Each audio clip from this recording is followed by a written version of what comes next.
Okay, here we are. We're going to address the last part of question 1.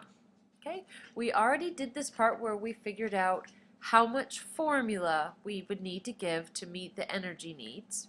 And then we did this part with the amount of protein, carbohydrate, and fat. Okay, now we're going to move on to this. And this question doesn't take any calculations at all in addition to what you've already done.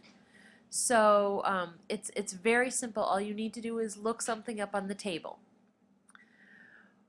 You figured out in the first part of the question what volume of formula you would give. In my example, I was giving 1750 milliliters. In your examples, you were giving less for the two products that you calculated for. Look up the products on table G1 and G2 in the back of your textbook, and you will find a column in that table that says volume needed to meet 100% of the DRI. And it will tell you a certain number of milliliters. So for example, I'm sorry I didn't have the page ready in my book, but I'm flipping to it right now. Okay. For example, the Nutren 1 that I was using as the example, the first column says volume to meet 100% of the RDI in milliliters is 1500 milliliters.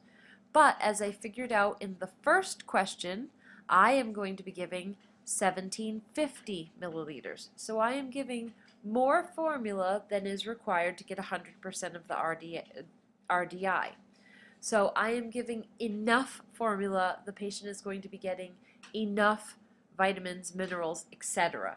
So that's all you need to do for this question is compare the amount that you are giving to the amount needed to deliver 100% of the RDI. That's again on table G1 and G2. And in my book, it's the first column after the name of the product. So all you need to do is look it up in the table, and you're all set to answer that question. Easy peasy. On to the next question.